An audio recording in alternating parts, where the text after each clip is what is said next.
"You shouldn't have been born," he said coldly. I nodded. 2 weeks later, payroll didn't process. His staff walked out. "Before we begin, grab something warm, coffee, tea, whatever feels like home. And if you've ever felt like the outsider in your own family, this one's for you." At a long mahogany dining table, beneath the soft clink of silverware and the low of idle conversation, Emily Wallace finally asked the question that had been burning in her chest for years. Her father had just poured himself a glass of wine when she looked up and said, carefully, "Dad, I think I've earned the right to be considered. Why wasn't I in the running for CO?" The room fell silent. Even Blake, her younger brother, paused mid-bite to watch what came next.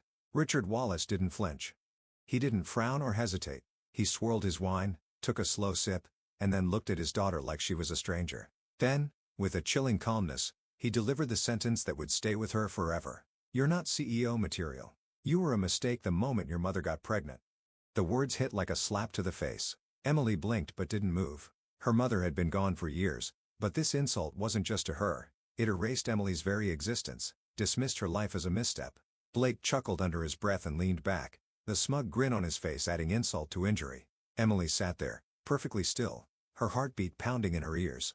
She didn't argue. She didn't cry. She had spent her whole life learning how to absorb her father's dismissiveness, but this was different. This wasn't neglect. This was obliteration. She had given everything to Wallace Manufacturing, graduated from Wharton at the top of her class, turned around 2 failing departments, cut costs by millions, created processes that doubled output, all while her father continued parading Blake, who never lasted more than 6 months in any department, as the heir apparent. "He has vision," Richard often said. Vision? Blake couldn't balance a spreadsheet if his life depended on it. Emily had hoped, naively, perhaps, that results might finally matter. That her father might see her not just as a daughter, but as a professional, a leader. She had hoped wrong. 3 days later, the company issued a press release: Wallace Manufacturing welcomes new CEO, Blake Wallace. There was no board vote. No formal transition. Just a polished photo of Blake in Richard's leather chair and a saccharine quote about honoring the legacy. Emily didn't show up to the Monday executive meeting. Her absence wasn't announced, but it was felt. The black leather chair she usually occupied third from the head of the table remained empty, its absence as cold and deliberate as the silence she now wrapped herself in. Blake made a half-hearted joke about her finally taking a much-needed spa day, and a few executives chuckled. Richard didn't even glance at the chair. He opened the meeting with his usual bravado, outlining his son's fresh direction for Wallace Manufacturing, proudly parading Blake's appointment as if it were the company's salvation. But while they patted each other on the back, Emily was nowhere near the boardroom. She wasn't at home grieving. She wasn't sulking in the shadows. She was watching, calculating. She had spent years giving Wallace Manufacturing everything she had, restructuring operations, recovering losses, building long-term growth plans that Richard took credit for without hesitation. And now, after being dismissed not just as an executive but as a daughter, she knew better than to confront him with emotion. She knew men like Richard didn't respect noise. They respected power. So Emily went silent. No emails, no phone calls, no updates on shared platforms. Her calendar was cleared, her desk untouched. Even her assistant didn't know where she had gone. It was as if she had evaporated, but behind closed doors, she was moving faster than she ever had in her life. The truth Richard had never bothered to learn, perhaps because he never thought she was worth paying attention to, was that Emily wasn't just a part of Wallace Manufacturing. She was its lifeline. Hidden behind layers of estate planning and legal anonymity was the fact that Emily, through a trust fund established by her late mother, was the primary financial backer of the company, and not in a symbolic way. She controlled 52% of the company's funding through structured capital infusions, funding that had kept the business afloat during economic downturns and expansion slumps. It had always been there, sitting quietly in the background, just like her. She had never used that authority, never flaunted it. It was her mother's legacy, and Emily had honored it with humility. But now, that restraint was over. The trust gave her full authority to continue, adjust, or immediately suspend all financial support. No board vote required. No oversight from Richard. It was ironclad. Emily had the power to choke Wallace Manufacturing at its core, and she was ready to use it. She began with the numbers. In her private home office, she contacted a trusted third-party forensic accounting team, experts she had worked with in past ventures and kept on standby. She granted them secure access to internal records, pulling data directly from the source, bypassing company channels Richard likely assumed were loyal only to him. Within days, she had the results. What she found was worse than she imagined. Blake had been signing off on large contracts with vendors that didn't exist, dozens of them. Overpriced consulting fees to shell companies registered in the Cayman Islands. Inflated supply orders with no corresponding inventory. Tens of thousands bleeding out monthly into accounts that led nowhere. His digital signature was on every approval. In one particularly bold move, Blake had approved a $2,100,000 marketing campaign through a newly formed company run by one of his college drinking buddies. The campaign never launched. The company disappeared 3 weeks later. But the most damning part? Richard had countersigned several of the transactions. Whether through willful ignorance or complicit approval, her father had allowed this rot to spread. He had appointed a fraud to run the company and either didn't notice or didn't care as it began to collapse from the inside. Emily stared at the compiled reports, transaction logs, bank trails, screenshots of internal emails, and felt no surprise, just confirmation. She had always known Blake wasn't capable, but now she had proof that he wasn't just incompetent, he was dangerous. And Richard, in his blind loyalty and ego, had enabled it all. She could have ended it right then. She could have marched into the next board meeting, dropped the files on the table, and watched them both burn. But she didn't. Emily knew timing was everything. She wanted the fall to be slow, inevitable, and public. She wanted her father to feel the weight of every poor decision, every condescending remark, every time he had called her a mistake. So she waited. She instructed her legal team to pause all disbursements from the trust, citing a review clause that allowed temporary suspension in cases of financial mismanagement.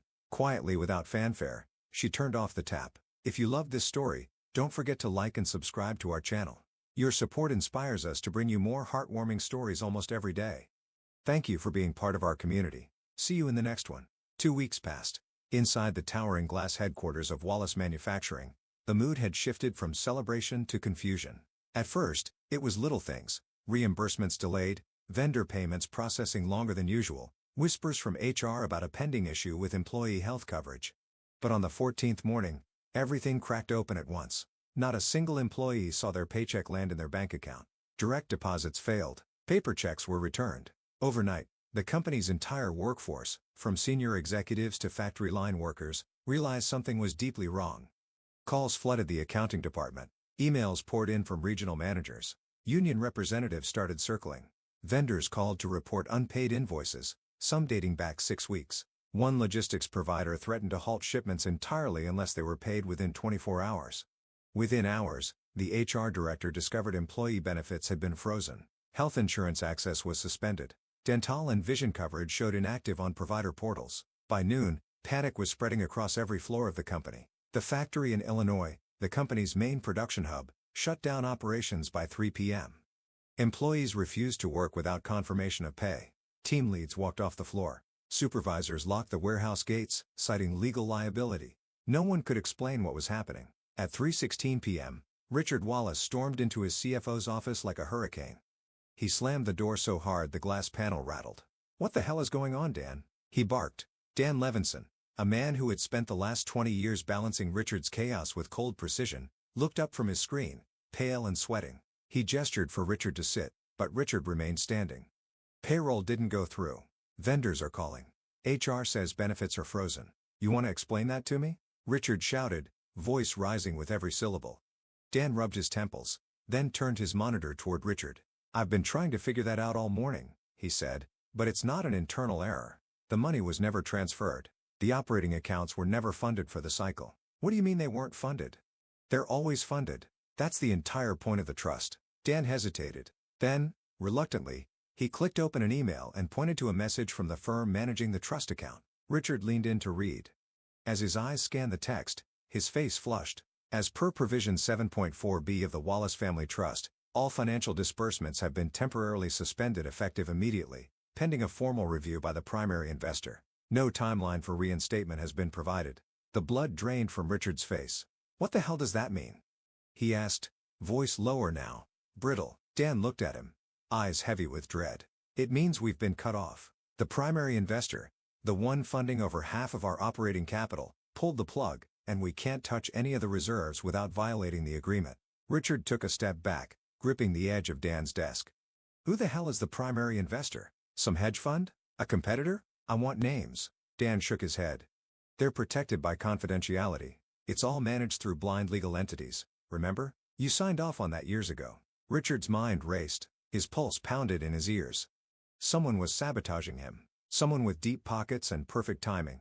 And it had to be personal. "This is a hostile move," Richard growled. "Someone's trying to take control.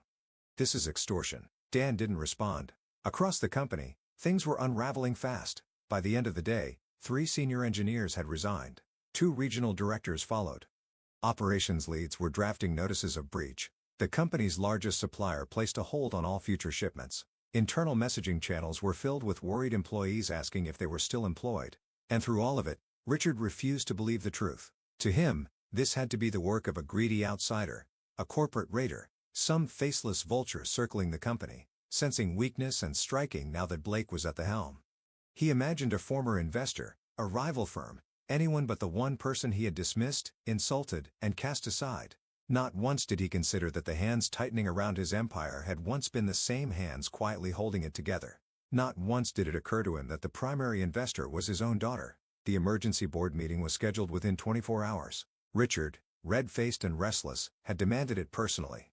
He paced outside the executive conference room before it began, barking into his phone, trying to spin a narrative he no longer controlled. The entire company was unraveling, and he was desperate to find a scapegoat, someone to blame, someone to crush. By 9 a.m., the board members had filed in, all 12 of them, each carrying a copy of the prior quarter's disaster. Missing funds, frozen accounts, employee unrest. There was no denying the collapse.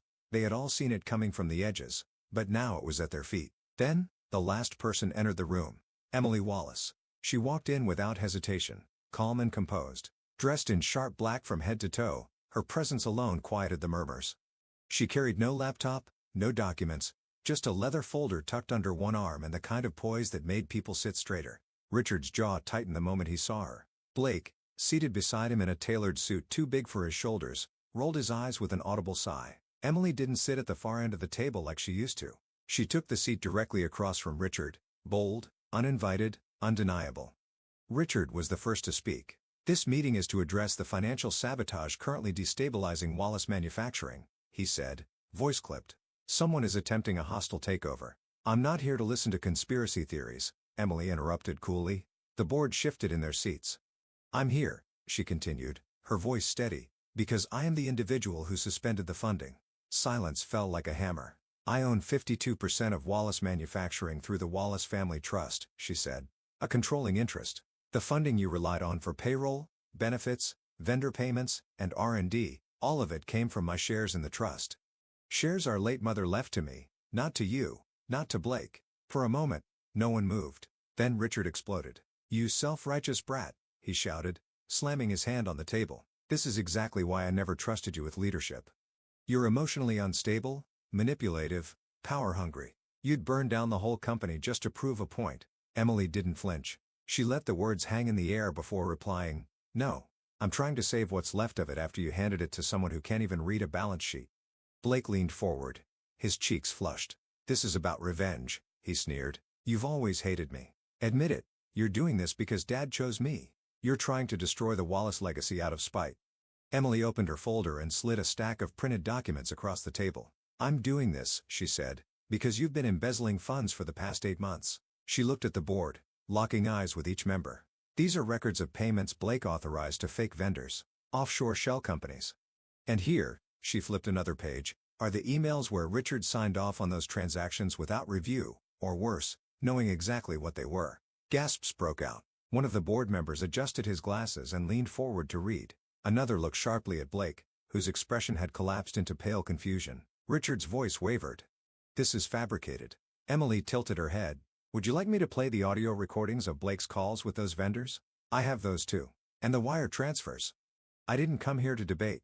I came here to put an end to the circus." The boardroom erupted in whispers and exchanged glances. The general counsel, seated near the head of the table, raised her voice firmly. "We need to pause here," she said.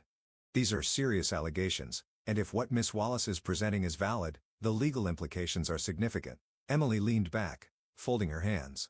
The general counsel turned to Richard and Blake. "Given the severity of this evidence and its potential to affect investor confidence, I recommend both of you step down from your positions temporarily, until a full independent investigation is conducted." Richard stood, face crimson, eyes locked on Emily with rage and disbelief. Blake sat frozen, stunned into silence. No one defended them. No one questioned Emily. The balance of power had shifted, and the boardroom knew it. The board reconvened the next morning in a closed session.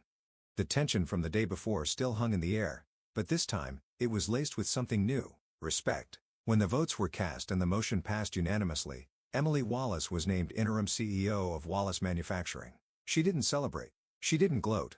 She got to work. Within hours of the announcement, she convened a call with the finance department.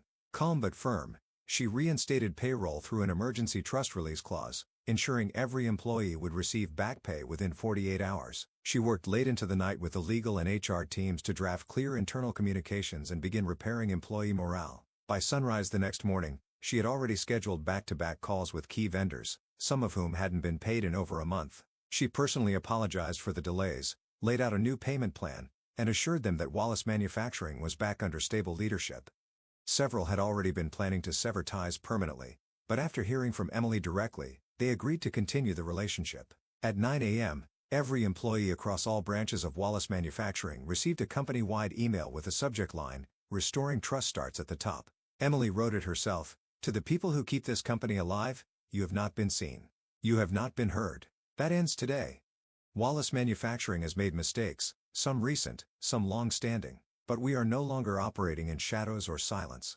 You deserve transparency. You deserve stability. You deserve leadership that serves, not commands. This is a turning point, and we will rise together." Emily Wallace, interim CEO. The responses flooded in.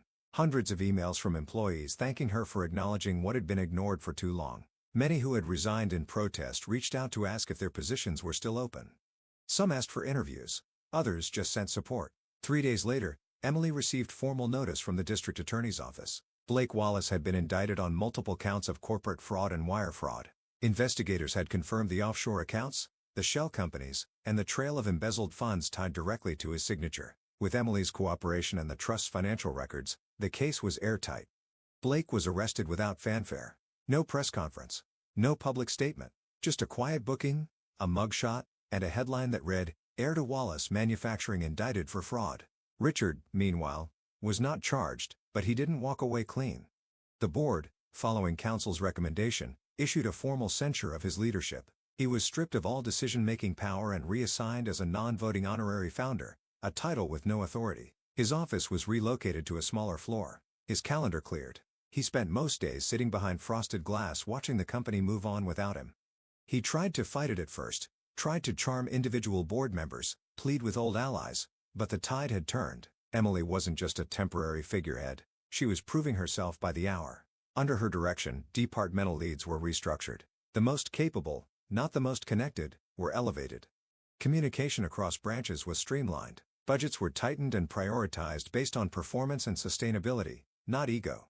Within 2 weeks, Wallace Manufacturing stabilized. Within a month, it started to grow. Former employees who had walked out during the financial crisis now returned, some humbly, some proudly, praising Emily's clarity and accountability.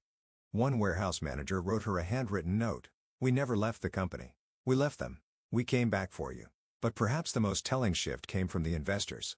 For years, they had tolerated Richard, grudgingly, because of his name and his aggressive expansion tactics. But his recent actions, compounded by Blake's criminal behavior, had nearly tanked their trust. They had been ready to withdraw. Now, they stayed. In fact, they reinvested. Emily held private calls with every major stakeholder, walking them through the full recovery plan and answering questions with transparency her father never allowed. She didn't promise miracles. She promised integrity, and they believed her. Within a month, Wallace Manufacturing stock, once in free fall, began to climb. In every corner of the company, people were saying the same thing.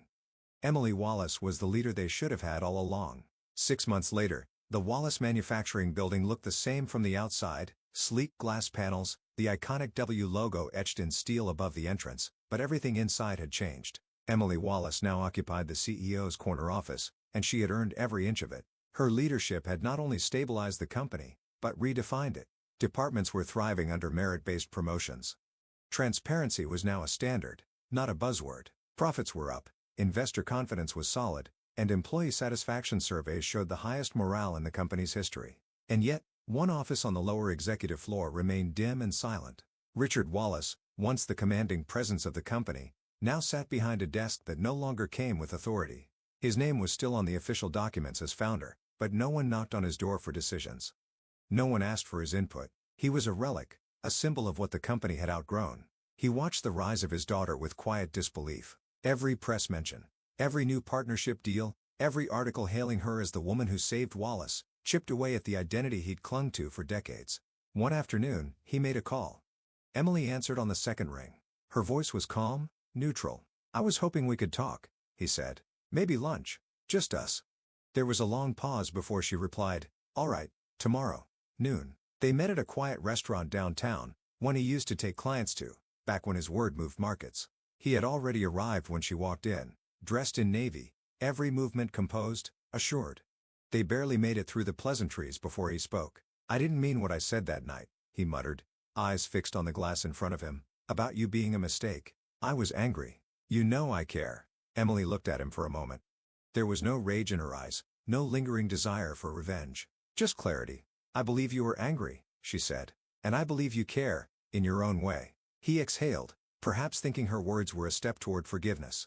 But then she leaned in slightly and added, "You also believed I wasn't enough. And that belief shaped every decision you made about me, about this company, about Blake." Richard flinched, just slightly. "I spent years chasing your approval," she continued, "but I don't need it anymore.